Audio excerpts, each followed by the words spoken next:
love Ezekiel bread and want an even easier way to make it yourself from home? Well, not only am I going to be sharing a little hack to help make that a bit easier, we're going to be making it even easier by doing Ezekiel bread in a bread machine.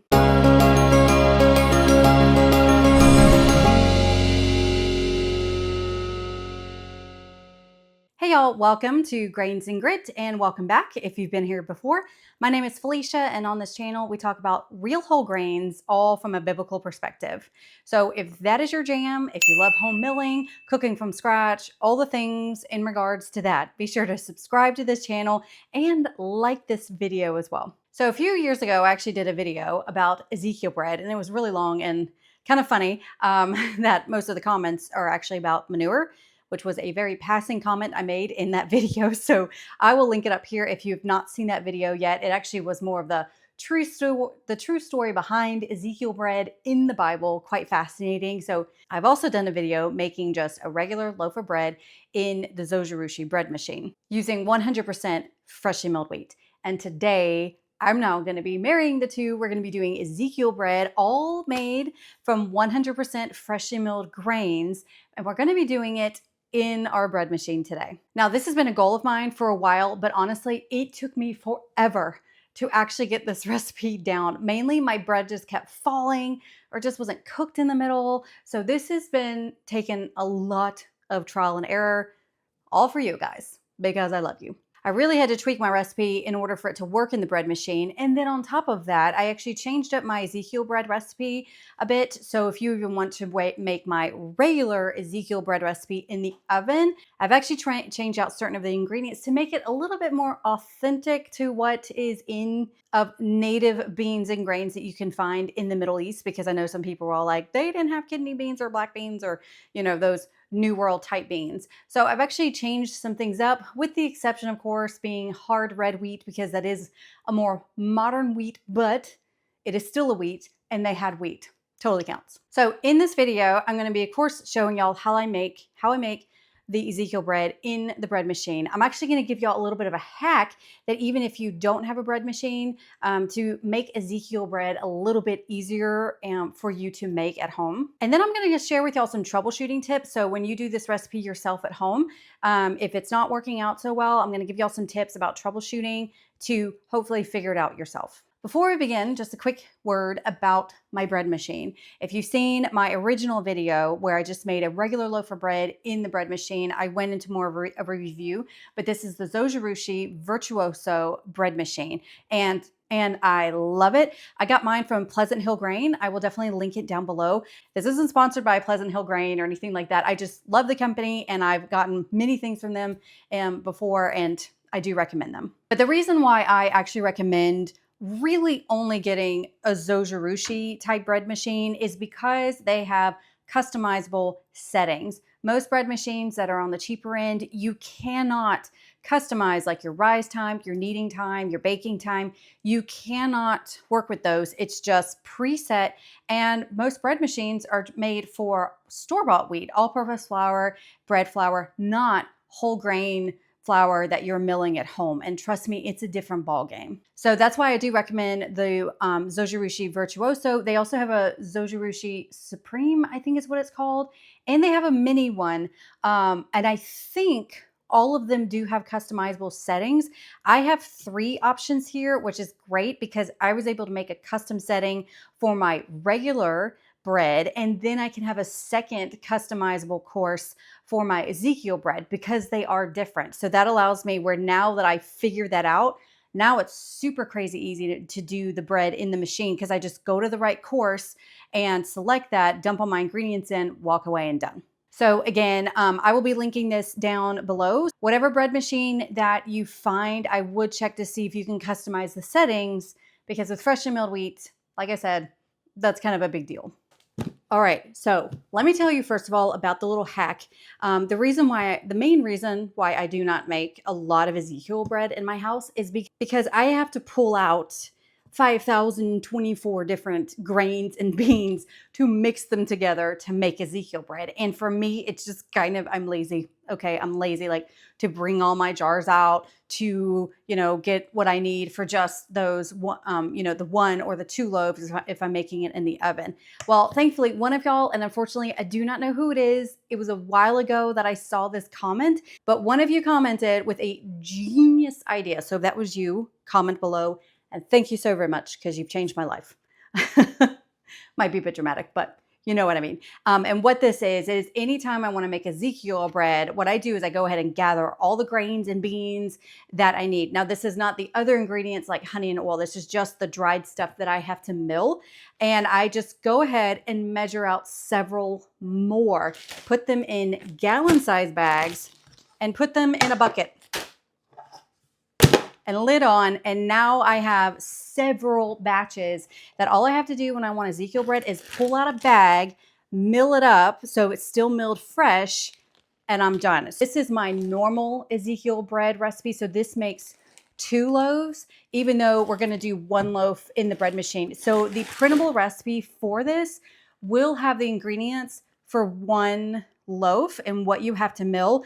But the bottom line is I just took the time to go ahead and divvy them up. I can do this in a 5-gallon bucket, whatever. But thank you so much, whoever suggested that. I can't believe I never thought of it before because it was genius. And now I make Ezekiel bread more often because it's way easier of a grab and go, mill the grains. All right, so that's my little hack, no matter if you're doing it in a bread machine or in the oven, to make Ezekiel bread far easier and quicker for you whenever you're ready to actually bake it. And now let's get into the actual recipe using it in the bread machine.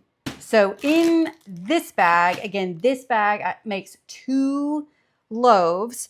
This is 2.5 cups of hard red wheat berries, 1.5 cups of spelt wheat berries. You can also use rye if you don't use spelt or have spelt. 1/2 cup of whole barley. You could probably use pearled barley as well. 1/4 cup of millet, 1/4 cup of lentils, 1/3 cup of garbanzo beans, and this is all dried beans, obviously. And I just mix these together. So again, the printable recipe will cut this in half. So if you just want to mill 1 for this, that's fine. If you do want to do this, but only make 1 loaf, and you want to go ahead and mill it up, you can do that too. The rest of the flour, store in a Ziploc bag, put it in your freezer so you can use it for later. Do know this Ezekiel mix is not just for bread loaves. You can also use it in muffins and pancakes and waffles. Try it out and let me know. This is just getting your basic Ezekiel mix. Now, as far as milling this, I use my Wonder Mill, Miss Wanda here. I also have the Nutrimel Harvest. She's great as well. Miss Nancy's great as well for milling this up. I do not have a problem with the chickpeas fitting into the Wonder Mill. I have not tried this out in a Nutrimel Classic, but you shouldn't have a problem. But sometimes, every now and then, I just need to go whenever the grains are milling and kind of turn my fingers kind of like this to help the larger garbanzo beans through, but this is able to mill it up just fine. I haven't had a problem. But if you do have problems milling up garbanzo beans, I would switch it over to like the Great Northern, the kidney, the pinto beans. You could probably also just fill the rest of that with lentils. Just do the amount of beans and all lentils. It's really up to you. This is a bit versatile of a recipe. Okay, so I'm gonna go ahead and mill this up here and then we'll get to the recipe in the bread machine. Okay, so while that was milling, I went ahead and gathered the rest of my ingredients. So once you already have the Ezekiel mix measured out, this goes super fast. All right, so first, of course, remove the bread insert. And now it's important that you add the ingredients in order, as I say. So basically what it is just your liquids first and then your flour, and you make a little well for your yeast. So we're gonna add 1.5 cups of warm water. Remember, yeast likes some warmth. And then we're doing 1/4 cup of honey and 1/4 cup of oil. Now I will say the oil to use, my husband especially stated that he could taste a bit of the olive oil that I use because I typically use an extra virgin olive oil. So for this, I'm actually switching over to a mild oil. I'm actually using avocado oil, but a peanut oil will work just fine, or a lighter olive oil. If you like the extra olive oil taste, that's fine. But at least the olive oil that I have, the extra virgin, he was saying that he could taste a bit of that and would prefer something milder. We are also going to add a beaten egg Someone recently in my comments, while I was trying to figure out this Ezekiel bread in the bread machine, I saw someone mention, I think on my regular loaf bread machine, that they add a duck egg to their recipe for the bread machine. And that was a game changer for them to do just a regular loaf in the bread machine. And I thought, I need to try it with Ezekiel bread. And when I did that, eureka. I made some other adjustments as well, but the egg really helps. So ideally, if you have a duck egg, use 1 duck egg. I don't have ducks, therefore no duck eggs. I'm just using a large, basically the largest chicken egg that I've got already beaten, and we're just gonna spread that here on the top. Now, obviously, if you have an egg allergy, you can leave this out. It's fine, but I did find it created just a better texture and helped the bread rise a bit more. And then we're going to add 1.5 teaspoons of salt. Again, all of these I'm just spreading around on the bottom, but not actually mixing them up. Okay, and then we're going to add our Ezekiel mix. So you can see it's a beautiful mix, and all you need is we need 5 cups. Yes, 5 cups. So we're going to do 1, 2, 3, 4, and I do not weigh the ingredients. All I do is I just kind of lift it up and then shake it until it flattens out. And that works fine for me. I have a reason for not weighing. I've done a whole video about that. So that is 5 cups of the Ezekiel flour mix. And then all we do is just make a little well kind of in the middle. You're not poking through to the liquid, just a little ditch. Where we can put our yeast. Now the yeast that you want to use, you want 1 tablespoon of yeast, and it needs to be instant or a quick rise yeast. If you find bread machine yeast, that's an instant or quick rise yeast. You cannot use active dry yeast in a bread machine because active yeast requires activation by being put in water first, gets all bubbly, and then you can use it. So don't use active yeast in a bread machine. Okay, so we're just going to do my 1 tablespoon of yeast in the little well. And then now we just plop it into our bread machine, put it on the right course, and hit start. Now, the levels that I have, here is what I have for my bread machine, how it is set. And we'll get into troubleshooting later. So my rest time is 0 minutes. My knead time, I have at 15 minutes. I have the shape off. This is optional. You may find if you're having trouble with getting a good shape from your loaf, you may find that you actually want to shape it yourself. So if you do that, turn the shape on, and what happens is the machine alerts you to know, hey, it's time to shape, and you actually remove the dough after it's kneaded. You actually shape it, which I would shape it like a typical yeast bread loaf that I have, like my simple yeast bread loaf. Just shape it into a good shape and then place it back in for the rising and the baking. So that's an option, but for me, I do have shape off. The rise time, I have just 10 minutes. And then the rise 2 and 3, I have off. Baking time is 53 minutes. Warm, I have off because I don't slice into my loaves hot. So as soon as it's done, I do want it to start cooling down. So those are my settings. We're going to go ahead and put this in, let it get going, and then I'm going to set this aside and talk to y'all about troubleshooting.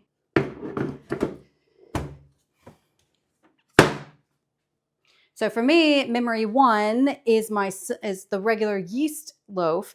My Ezekiel loaf I have on memory 2, which I probably should add some sort of sticky note or something to remind me, but right now I can remember.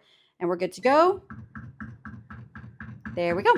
Okay, so I'm stepping farther away from the bread machine. It's not crazy loud, but you can definitely hear that kneading type action. And so you should be able to pick me up fine. And let's talk about troubleshooting. The biggest issue I had, as I mentioned, is my bread kept caving in. Sometimes it would cave in and also not be cooked all the way through. So this is where you're just gonna have to troubleshoot. I live in Florida. It is very humid and quite hot here, especially in the summertime. If you live in a drier, colder climate, this can affect your rising times, your kneading, and all of that, just because your climate is different.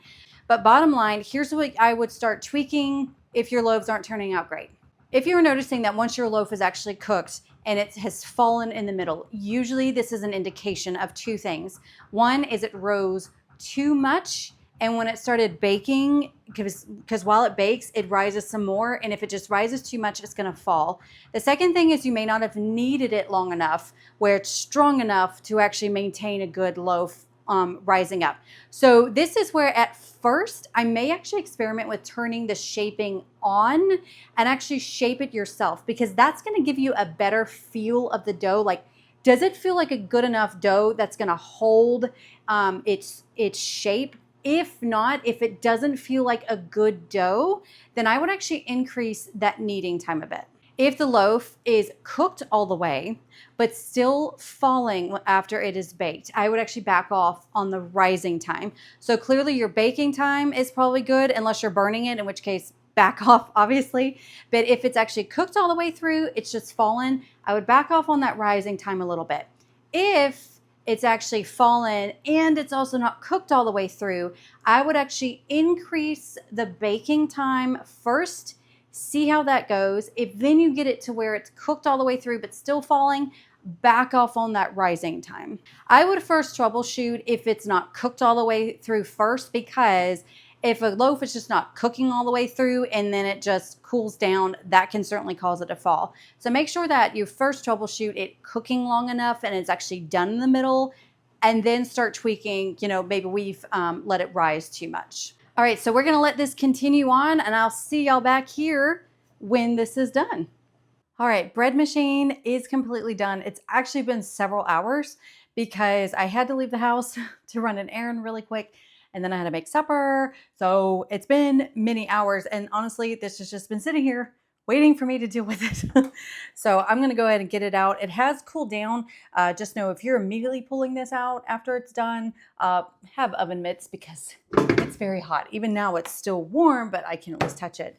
And now the moment of truth. Dun, dun, dun. Okay, and here we go. Okay, so here we go with our loaf. As you can see, it looks a little weird on the top. This is eliminated if I actually chose to remove it if I turn on the shape option and I remove it and I shape it myself. This will look prettier, but otherwise it did not fall. It did rise well. It is definitely done. I do have these little crusties. I think that's just from the pan, That is okay. And I do believe it's cool enough now. Let's slice it open and see how it is. Ooh, there we go. So absolutely no holes in the middle, which you definitely do not want. And it's a little bit crusty over here, but that is fine. And you can see it only mainly has these because that's where the paddles were. So that is normal to have holes on the bottom of your bread. But that is pretty good. Again, a little dense. Now let's put some butter on it. And you can see, well, before I do that, so this piece here, it's pretty good. It's sliced well. And yeah, it's holding together quite nicely. And now a taste test. They're so good. Oh, y'all. It's been a while since I've had Ezekiel bread, and this is very good. So again, it definitely looks dense, but it's supposed to be, but it doesn't taste dense. I think I finally nailed it. I have to tell you, I rejoiced when I finally nailed it. And this is such a delicious bread. Even if it falls in the middle, so long as it's cooked, I assure you, it's still going to be such a good bread. And to recap, again, with Ezekiel bread, with the beans and all the wheat and the other grains, it makes it a complete protein, which is super cool indeed. This makes great toast. You can put jelly on it, butter, serve it like this, but it's just such a delicious, I like this better than my original recipe, I have to say. I don't know though. It's just super good. So there you have it, y'all. Ezekiel bread in the bread machine. The key things are that egg and increasing the flour, and definitely tweak it. Let me know in the comments below if you try this. Again, the bread machine, the printable recipe, and the links to my other videos with the bread machine and also with Ezekiel bread will all be in the description box below. Happy eating, y'all. And as always, y'all also have a wonderful day, and I'll talk to you next week. Bye. Give me some more of this. Yes, I am. Need some coffee. Oh, so good. So good. Mwah.